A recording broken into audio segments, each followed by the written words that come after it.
শুভ সকাল বন্ধুরা, কেমন আছো তোমরা সবাই? আশা করছি সবাই ভালো আছো, সুস্থ আছো, আর আমরাও ভালো আছি। আমার আরও একটা নতুন ব্লগে তোমাদের সবাইকে স্বাগত জানাচ্ছি। তোমরা দেখছো Sangeeta kitchen with happy family. তো আমি এখন পাতা শরবত খাচ্ছি। আর হাসছি কেন বলো তো? এই পাতা শরবতটা আজকে তোমাদের দাদাভাই বানিয়েছে। মানে ও পাতা তুলে নিয়ে এসে ধুয়ে শরবত বানিয়েছে। তো এই জন্যই হাসছিলাম, এই প্রথম তার হাতে শরবত খেলাম। তো যাই হোক, সেরকম তো কিছু করতে পারে না। তো যাই হোক, মুড়িটা পেড়ে খেতে পারে, এটাই সব থেকে বড় কথা। তো যাই হোক, এখানে সমু জিলিপি আর মুড়ি খাচ্ছে। ওর বাবা গতকাল রাত্রিবেলায় নিয়ে এসেছিলো, তো কয়েকটা খেয়েছিল, আবার তার জন্য রাখতেও হয়েছিল। কেন বলো তো? ও জিলিপিটা পছন্দ করে। মুড়ি নিয়েছে যদিও, ও সকালে মুড়ি সেরকম খায় না, তবুও একটু মুড়ি খাবে বললো, তো তার জন্যই দিয়েছি। আর ওর খাওয়া হয়ে গেলে ও কিন্তু ওর দিদির সঙ্গে স্কুলেও যাবে। তো যাই হোক, তারপরে আমি চা আর পান সাজালাম লোকেদের জন্য, মানে রং যে হচ্ছে, তো তার জন্যই। আর আজকে কিন্তু আমি সকালে ডিউটি যাব, তো তার জন্য একেবারে ড্রেসটা পরে নিয়েছি। বেশিরভাগ ক্ষেত্রে কিন্তু আমি ড্রেসটা পরে নিই সকালে, দিলে আর চেঞ্জ করতে হয় না। আর এমনিতে আমি যে ডিউটি যাই প্রতিদিন কিন্তু কাপড়টা ধুয়ে দিই, তো তার জন্যই কিন্তু সকালে আমি ওই ড্রেসটা পরে পুজোও করতে পারি, কোনো সমস্যা হয় না। প্রতিদিন কিন্তু আমি একটু সার্ফ জলে ধুয়ে দিই। তো যাই হোক, চা পান নিয়ে এসেছিলাম ওনাদের জন্য। আর এসে যখন দেখি ওনারা কাজ করছেন, আজকে ডবল কোট করছে। আর ওই যে বিমগুলো দেখতে পাচ্ছ, ওইগুলো একটু ডিপ কালারও হচ্ছে। ডিপ কালারটা হলে বেশ দেখতেও ভালো লাগে। তো যাই হোক, এই রুমে না দেখছি একজন দাদা রং তৈরি করছে। আসলে বাইরের থেকে যদি আমরা রং কিনি তাহলে কিন্তু 700-800 টাকা পড়ে যায়, তো তার হিসেব অনুযায়ী। তো এখানে দাদারা কিন্তু নিজের হাতে রং তৈরি করছেন, তো তার জন্যই কিন্তু এখানে গড়ে দেখতে গেলে 300 থেকে 400 টাকার মধ্যেই হয়ে যাচ্ছে। রং তৈরি মানে সেরকম রং তৈরি নয়, আসলে কিছু কিছু রং মিশিয়ে হালকা কালার তৈরি করা হচ্ছে। তো ওটার কথাই বললাম, একেবারে যে রং তৈরি হচ্ছে সেটা নয়।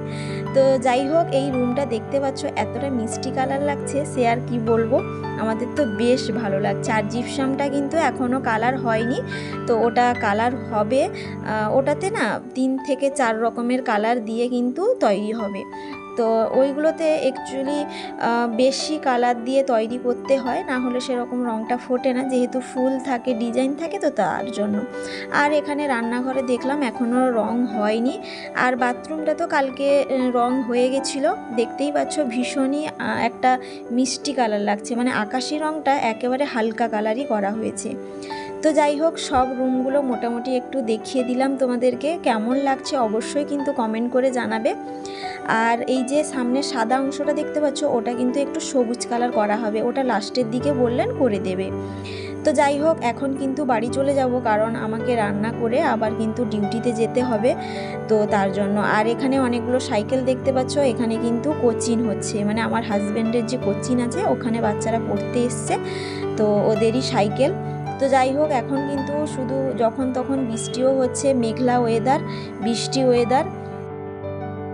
তো বন্ধুরা, রান্নাঘরে এসে প্রথমেই কিন্তু আমি ভাতটা বসিয়ে দিয়েছিলাম উনুনে, আর গ্যাসে মটর তরকারিটা সেদ্ধ বসিয়ে দিয়েছিলাম। তারপরেই কিছু সবজি কেটে নিয়েছি, তো ওইদিকে মটরটাও সেদ্ধ হয়ে গেছে, আর এদিকে বেগুন ভাজাটা করে নিচ্ছি। আর কি বলতো, আজকে আমাদের নিরামিষ। আর সমু কিন্তু এমনিতে মটর তরকারিটা খেতে পছন্দ করে, তো তার জন্যই কিন্তু মটরটা গতকাল রাত্রিবেলায় ভিজিয়ে দিয়েছিলাম। তো যাই হোক, সেদ্ধ হয়ে গেছে মটরটা, আর ওইদিকে ভাতটা তো বসছে, দেখতেই পাচ্ছ ভাতটা প্রায় হয়ে এসছে। আর এই যে কুমড়োটা দেখতে পাচ্ছ, এটা না বাড়িতে হয়েছিল, মানে এমনি বীজ লাগিয়েছিলাম, তো একটা হয়েছিল, দেখলাম গাছ মরে গেছে, তো তার জন্য কুমড়োটা নিয়ে চলে এসেছি। তো তার জন্যই ভাবলাম ওই কুমড়ো দিয়ে একটু টক রান্না করি। আর সেরকমও খেতে ভালো লাগবে না, যেহেতু বড় হয়নি। তো যাই হোক, এদিকে বেগুন ভাজাটাও হয়ে গেল, তারপর আমি টকটা বসিয়ে দিয়েছিলাম। আর আজকে না টকটা একটু লেবু দিয়ে টক করছি, তো লেবুর সেন্টটা কিন্তু ভীষণই ভালো লাগে, তো তার জন্য মাঝে মধ্যে লেবু দিয়ে একটু টক রান্না করে থাকি। তো যাই হোক, ওদিকে টক হচ্ছে, আর এদিকে আমি মটর তরকারির জন্য মশলাটা কষিয়ে নিলাম। তারপর মটর আর আলু যে সেদ্ধ করেছিলাম সেটা দিয়ে দিলাম, দিয়ে ভালো করে কষিয়ে জল দিয়ে দিব। বন্ধুরা, প্রতিদিনের মতো আবারও বলছি, আমার আজকের এই ব্লগটা কেমন লাগছে অবশ্যই কমেন্ট করে জানাবে। যদি কোথাও ভালো লেগে থাকে একটা লাইক দিতে ভুলো না। আর যারা এখনও সাবস্ক্রাইব করোনি, প্লিজ একটা সাবস্ক্রাইব করার অনুরোধ রইল। আর যারা অলরেডি সাবস্ক্রাইব করে দিয়েছো তাদেরকে অসংখ্য অসংখ্য ধন্যবাদ। তো বন্ধুরা, রান্নাবান্না কমপ্লিট করে আমি কিন্তু ডিউটিতে চলে গেছিলাম। এখন হচ্ছে বিকেলবেলায়। তো বাড়ির সব কিছু কাজকর্ম গুছিয়ে নতুন ঘরে এসছি, কী কী কাজ হচ্ছে একটু দেখার জন্য। আর সমু ঘুম থেকে উঠে পড়েছিল, তো কিছু খায়নি, তো তার জন্য বিস্কিট নিয়ে এসছি, ও খাচ্ছে। তো সমুকে কিন্তু নতুন ঘরে রেখে দিয়ে এসেছি, ও খেলা করছে। আর এখানে চলে এসেছি পুরনো ঘরে, একটু চা বানাচ্ছি আর পান বানাবো, কারণ নতুন ঘরে যে কাজ হচ্ছে ওনাদের জন্য একটু চা আর পান নিয়ে যাব। তো তার জন্যই কিন্তু চা পান সাজিয়ে এখন নতুন ঘরে নিয়ে আসছি লোকেদের জন্য। আর এমনিতে আমার কবে সকালে ডিউটি থাকে কবে বিকেলে ডিউটি থাকে, তো সব দিন সমান হয় না। তো তার জন্য যেদিন বিকেলে বাড়িতে থাকি ওনাদের জন্য চাটা করে দিই। আর তোমাদের দাদাভাই তো সেভাবে চা বানাতে পারে না, তো তার জন্য ওনাদেরকে শুধু পান দিয়ে থাকেন। তো যেহেতু বাড়িতে আছি, তো তার জন্য তাড়াতাড়ি একটু চা বানিয়ে নিয়ে এলাম। তো প্রথমে যে এসছিলাম তখন তো তোমাদের সঙ্গে ঘরের কাজগুলো শেয়ার করিনি, তো এখন শেয়ার করব একটু। আর ওই যে দেখতে পাচ্ছ মোটরসাইকেলে আসছে তোমাদের দাদাভাই, এক্ষুনি অফিস থেকে আসছে ও। আর এই যে ঘরের প্রথমেই ঢুকে দেখতে পাচ্ছি এখানে সিঁড়ির কাজটা হয়েছে, দেখতেই পাচ্ছ কতটা সুন্দর লাগছে। এখানে হাতলগুলো বসে যাওয়ার পর ভীষণই পরিমাণে সুন্দর লাগছে। আর তোমাদের দাদাভাইকে বলেছিলাম না কাঁচ বসাতে, তোমাদের দাদাভাই বললো কাঁচের প্রচণ্ড পরিমাণে দাম।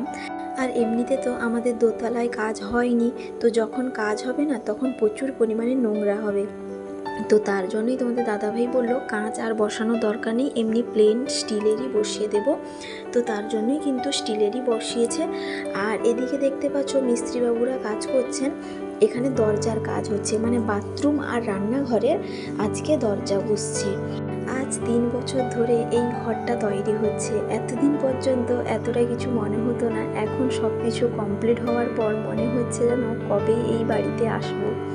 তো যাই হোক, ভীষণই পরিমাণে কিন্তু আনন্দ লাগছে, কারণ নিজের বাড়ি না থাকলে সেটা যে কতটা পরিমাণ সমস্যা হয়, তো যার থাকে না সেই একমাত্র জানে। তোমরা হয়তো বলতে পারো যে আমার তো মাটির বাড়ি আছে, তাহলে কি সমস্যা? হ্যাঁ, মাটির বাড়ি আছে ঠিকই, কিন্তু সেই জায়গাটা তো এখন বড়দির ঘরে হয়ে গেছে, তো সেটা তো আজ হোক বা কাল হোক ছাড়তেই হবে। সে যেই হোক না কেন, বা আমাদের হলেও আমিও তো ছাড়তে বলতাম। তো যাই হোক, একটা জায়গায় তো সবসময় অন্য জায়গায়তে থাকা সম্ভব নয়, তো তার জন্যই বললাম কথাটা। তো সেরকম বেশি কিছু নয়। তো যাই হোক, অনেকেই কিন্তু ভাড়া বাড়িতে থাকেন, তো তখন কিন্তু অনেক সমস্যা হয়। নিজের বাড়িতে থাকলে যতটা পরিমাণ তুমি নিজের মতো করে করতে পারবে কাজগুলো, সেটা কিন্তু ভাড়া বাড়িতেও করতে পারবে না। তো যাই হোক, তোমাদের দাদাভাই অফিস থেকে আসার সময় এই সব মাটির জিনিসপত্রগুলো নিয়ে এসছে। এইসব জিনিসপত্রগুলো ঠাকুর পুজোতে লাগবে, এবং ওই যে দুধ ফোটানো হয় না, তো সেটার ক্ষেত্রে ওই হাঁড়িগুলো লাগবে। কিন্তু তোমাদের দাদাভাইকে বলেছিলাম হাঁড়ি নিয়ে আসতে, কিন্তু ও হাঁড়ি নিয়ে আসতে পারেনি, ওটা একটা সরা টাইপের নিয়ে এসছে, তো ওটাও না কালো। তো তার জন্যই বললাম কালো জিনিস শুভ কাজে নিয়ে এসছো কেন, ওটা একটু চেঞ্জ করবে। তো যাই হোক, ওটা নিয়ে পরে চেঞ্জ করবে। আর এই যে দেখতেই পাচ্ছ এখানে ওয়ার্ড্রপের কাজ কিন্তু পুরো কমপ্লিট, আর ভীষণই সুন্দর লাগছে এই কাঁচটা বসে যাওয়ার পর। মানে ওয়ার্ড্রপে যা কাজ হয়েছে সব থেকে কিন্তু এই কাঁচটা বসে যাওয়ার পর আমার ভীষণই সুন্দর লাগছে। ওটা একটা আমার পছন্দের সব থেকে একটা ভালো জায়গা বলতে পারো, কারণ ওই কাঁচের মধ্যে আমি ছোট ছোট পুতুল বলো বা শৌখিন জিনিসপত্রগুলো সাজিয়ে রাখবো, যেহেতু সামনে জিনিসটা বেশ ভালোই লাগবে। তো যাই হোক, তোমাদের কেমন লাগলো অবশ্যই কিন্তু কমেন্ট করে জানাবে। যদি ভালো লাগে একটা লাইক দিতে কিন্তু ভুলো না। তো যাই হোক, ওয়ার্ড্রপের মধ্যে তোমাদের দাদা ভাই সব কিছু জিনিসপত্রগুলো গুছিয়ে রাখলো, কারণ ওয়ার্ড্রপটা না ভালো করে মুছে দেওয়া হয়েছিল। তো তারপর চলে এলো টিউশন ঘরে। তোমাদের দাদা ভাই এখান থেকে আম কাঠ বের করছে। এই আম কাঠগুলো ওর অফিস কলিগের একজনের বাড়ি থেকে নিয়ে এসছে। আসলে আমাদের এখানে আম কাঠটা সেভাবে নেই, তো ছোট ছোট আম গাছ, তো তার জন্যই তোমাদের দাদাভাই অফিস কলিগকে একজনকে বলেছিলেন আম কাঠ আছে কিনা, তো উনি বলেছিলেন হ্যাঁ আছে। তো তার জন্যই ওনাদের বাড়ি থেকে নিয়ে এসছে। আর এটা সময় করে একটু ছোট ছোট পিস করে কেটে রাখবে, এটা পুজোতে হোমে লাগবে। তো যাই হোক, ওখান থেকে আসার পর দেখতেই পাচ্ছ সমুকে রেডি করছি। কেন বলো তো? ওই বাজারে যাব বাড়ির কিছু জিনিসপত্র আনার জন্য। আর তারই মধ্যে একজনের বাড়িতে ডেকেও আসবো, মানে আমার একজন বোন এখানেই আছে, মানে ওর বিয়ে হয়েছে এখানে, তো ওকে ভাবলাম ডেকে আসবো, কারণ ওর বাড়িতে না কোনোদিন ডাকা হয়নি, এই প্রথম ওর বাড়িতে ডাক যাবে। তো তার জন্যই প্রথম, যেহেতু ওর বাড়িতে গিয়ে যদি না ডাকা হয় তখন একটা খারাপ লাগে, যেহেতু প্রথম আত্মীয়, তো তার জন্য।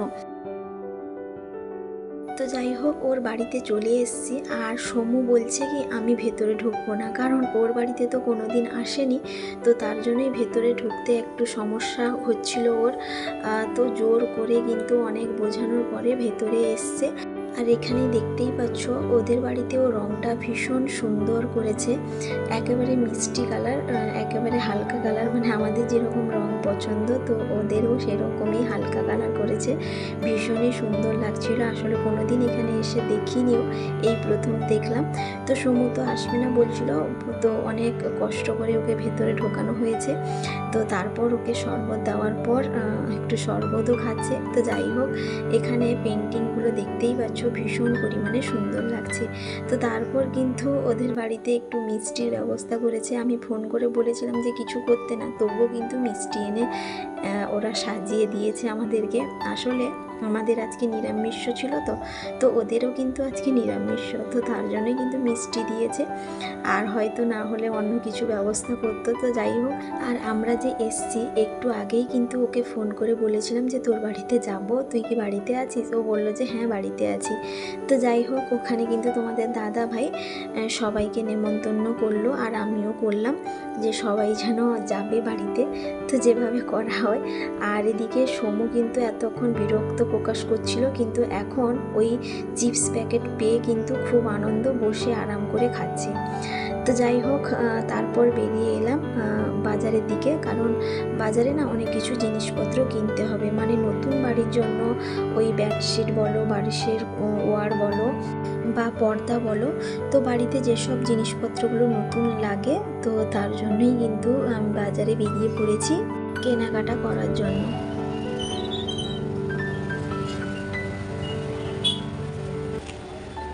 তো যাই হোক, এখানে দোকানে চলে এসেছিলাম, আর দোকানে এসে কিছু বেডশিট দেখছি আর কিছু পাপোশও দেখছি।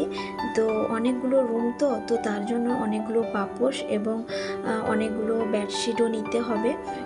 যদিও আমাদের পুরনো কয়েকটা বেডশিট আছে, কিন্তু সেগুলো না বেশি ব্যবহার করা যাবে না, বা এখানে তো পালঙ্কটা বেশ ভালোভাবে ফেলা হবে, তো বড় বড় একটু বেডশিটেরও প্রয়োজন আছে। তো তার জন্যই কয়েকটা বেডশিট দেখে নিচ্ছি এখানে। তো এখানে কয়েকটা মাল খুলে দেখানোর কথা বলছিলাম, কিন্তু ওই দাদাভাই বলছিলেন যে খুলে দেখানো যাবে না। তো তারপর অনেক বলার পরে উনি খুলে দেখাচ্ছিলেন আর বলছিলেন এখানে খুললে কিন্তু নিতে হবে। আর এই বেডশিটগুলোর দাম ছিল 750 টাকা করে। তো এটা হচ্ছে পাইকারি দোকান, কিন্তু পরে জিনিসপত্র নেওয়ার পর জানতে পারলাম এখানে কিন্তু আমাদের দোকানের মতো রেট নিচ্ছে। পাইকারি দোকানের মতো রেট নেয়, এটা আমি প্রথম জানলাম। হ্যাঁ, এটা ঠিক যে আমরা হয়তো এক একটা করে জিনিস বাছাই করে নিচ্ছি ঠিকই, কিন্তু ওরাও তো একটু কম নিতে পারে বলো, যেহেতু পাইকারি দোকান। তো পাইকারি দোকানে লোক আসে কেন? জিনিসপত্রের দাম একটু কম হয় বলে। কিন্তু আমরা এসে কিন্তু এখানে পুরোপুরি ঠকে গেছি। তো টোটালের উপর কিন্তু ওরা 200 টাকা কমিয়েছে, সেটা আবার তোমাদের দাদা ভাই অনেক করে বলার পরে। আসলে আগেও পাইকারি দোকানে আমাদের বড়দির মেয়ের বিয়ের সময় জিনিসপত্রগুলো কিনেছিল তোমাদের দাদাভাই, তো সেখানেও না একই রেট বলেছিল, তো তার উপরেও অনেক টাকা কমিয়েছিল যেহেতু পাইকারি দোকান ছিল। কিন্তু এখানে পাইকারি রেটে হয়েও অনেকটা টাকা দাম নিয়েছে, মানে সত্যি কিন্তু এই প্রথম জানলাম যে পাইকারি দোকানে এসেও এত রেট দিয়ে জিনিসপত্র কিনতে হয়, মানে পুরোপুরি আমরা কিন্তু জিনিস কিনতে এসে ঠকে গেলাম। তো যাই হোক, মানুষ কিন্তু ঠকে একবার, তো বারবার তো আর ঠকবে না। তো এই দোকানে এইটাই হচ্ছে লাস্ট কেনা, এরপরে কি আর কেউ আসবে বলো? তুমি যদি একটু রেট কমিয়ে নাও তাহলে কিন্তু সেই কাস্টমার বারবারই আসবে, না হলে কিন্তু সেই কাস্টমার তোমার কেটে যাবে। তো যাই হোক, ঠকে গেছি, আর কিছু করার নেই। আর জিনিসগুলো তো আর ফেলে দিয়ে আসতেও পারবো না, যেহেতু নিয়েছি জিনিসগুলো। তো যাই হোক, তোমাদের দাদাভাই বললো কিছু বলার দরকার নেই, চলো পালিয়ে চলো। তো অনেক টাকা জিনিসও কিনেছিলাম জানো তো, প্রায় 5,500 টাকার উপরে জিনিস কিনেছি, তো সেখানেই 200 টাকা মাত্র কমিয়েছে। তো সেটা আবার আগের দোকানের কথা বলার পরে, না হলে হয়তো কমাতোই না। তো বেশ খারাপও লাগলো। আর পাপোশগুলো যেগুলো শপিং মলে 100 টাকায় 3টে দিচ্ছে, সেগুলো কি বলো তো এখানে 90 টাকা করে নিচ্ছে। মানে হিসেব করে দেখা গেল আমাদের 5,500 এর উপরে, মানে 6,000-এর কাছাকাছি জিনিস কেনা হয়েছিল। তো সেখান থেকে দেখতে গেলে 1,500 টাকা মতো বেশি গেছে। তো যাই হোক, তারপরে সেখানে আমার বড়দা চলে এসেছিলো। তো বড়দাকে দেখে সমুর বায়না চিপস কুরকুরা নিব, তো দাদা ওখানে কিনে দিল। আর দাদাকে কিন্তু যেতে দিচ্ছিল না, বলছিল না আমি তোমার বাড়িতে যাব। তো যাই হোক, অনেক কষ্ট করে তাকে নিয়েও এসেছি। তারপরে ভুসিমাল কিছু বাজার কেনাকাটা ছিল, সেটাও কিনলাম। আর ওখানে দাদা এসেছিলো, মানে দাদাকে ডেকে পাঠিয়েছিলাম। ওই যে ইন্ডাকশানটা খারাপ হয়ে গেছিলো না, ওটা সারাতে দেবো বলে দাদাকে ডেকে পাঠিয়েছিলাম। তো তারপর যেসব জিনিসপত্রগুলো নিয়ে এসেছিলাম সেগুলো তোমাদের দাদাভাই ওয়ার্ড্রফে রেখে দিল ভালো করে। তো তারপর এদিকেও একটা কাণ্ড ঘটেছে। ওই যে দাদাভাইরা সন্ধ্যার সময় কাজ করছিলেন, দরজার কাজ। তো এখানেই দেখো, ওই যে দরজাতে একটা রাবার লাগিয়েছে, ওই রাবারটা ঠিকঠাকভাবে ঢোকায়নি, উপরে দেখা যাচ্ছে। তো এটা আবার মিস্ত্রিবাবুকে ডেকে ঠিকঠাক করতে হবে, মানে সমস্যার উপর শুধু সমস্যাই পড়ছে। তো তারপর পুরনো বাড়িতে চলে এসেছি। তো যেসব জিনিসপত্রগুলো নিয়ে এসেছিলাম সেগুলো বের করে এখন ঢুকিয়ে রেখে দেব। আর এখানে তোমাদের দাদাভাই জিলিপি কিনেছে আর কালো জাম নিয়ে এসছে, কারণ সমু খেতেও পছন্দ করে, আর বড়দি আর শেষদির ঘরে একটু করে দেব, তো তার জন্য। তো এখানে থালার মধ্যে বেড়ে নিয়েছি, তো এখন দিয়ে আসবো। তো তারপর চলে এলাম রান্নাঘরে। কেন বলো তো, আজকে এমনিতে আমাদের নিরামিষ ছিল, তো তার জন্য তোমাদের দাদাভাই আর কিছু বাজার থেকে কিনেও আনেনি। তো তার জন্য মিষ্টি নিয়ে এসছে। আর মিষ্টি দিয়ে মুড়ি খেতে আমাদের সেরকম ভালোও লাগে না। তোমাদের দাদাভাই যদিও খেয়ে নেয়, আমি আর সময় একেবারেই খেতে পারি না। তো তার জন্যই কিন্তু সাউর কেটে একটু ছাঁকা করে নিচ্ছি। আর এই সাউরগুলো না এইভাবেই কিন্তু ছাঁকা খেতে বেশ ভালো লাগে। শক্ত অংশগুলো তরকারিতে দিলে এতটা টেস্ট লাগে না, যদিও লতিটা চচ্চড়ি করলে খেতে ভালো লাগে, কিন্তু শক্ত অংশগুলো এইভাবে পকোড়া করলে আমাদের বেশ খেতে ভালো লাগে, মানে বেগুনির মতো ছেঁকে নিই। তো যাই হোক, পরপর করে আমি ভেজে নিচ্ছি এখানে। আর এদিকে তোমাদের দাদা ভাই কাঠ কাটছে, মানে ওই যে আম কাঠ নিয়ে এসেছিলো না তার অফিস কলিগের বাড়ি থেকে, তো সেই আম কাঠগুলো এখন কেটে নিচ্ছে, কারণ সময় তো বেশি নেই। আর এখন দিনের বেলায় এমনিতে পাকার বাড়ির কাজও হচ্ছে, টুকিটাকি হেল্পও করতে হচ্ছে, এটা সেটা কিনে দিতে হচ্ছে, তারপর অফিসও যেতে হচ্ছে। তো তার জন্য সময় আর পাচ্ছে না। তো আমি যেহেতু এদিকে পকোড়া ভাজা করছি, তো তার জন্য তোমাদের দাদাভাই বসে গেছে ওই কাঠগুলোকে কাটবে বলে। তো ওইদিকে কাঠগুলো কাটছে আর এদিকে আমি পকোড়াগুলো ভেজে নিচ্ছি। দিলে কিন্তু কাজগুলো খুব অল্প সময়ের মধ্যে হয়ে যাবে। তো যাই হোক, অনেকগুলো কাঠ কিন্তু কাটা হয়ে গেছিলো, মানে ছোটো ছোটো পিস হয়ে গেছে, দেখতেই পাচ্ছ। সেগুলো আমি বস্তার মধ্যে ভরে রেখে দিলাম কিছুগুলো, আর কিছুগুলো তোমাদের দাদাভাই এখনও কাটছে। তো ওকে বললাম যে যা হয়েছে রেখে দাও, আর এগুলো তুমি পরে করবে। তো এখন মুড়ি খাবো। তো যাই হোক বন্ধুরা, এখানে এই ব্লগটা শেষ করছি। সবাই ভালো থাকবে, সুস্থ থাকবে, আবারও দেখা হবে।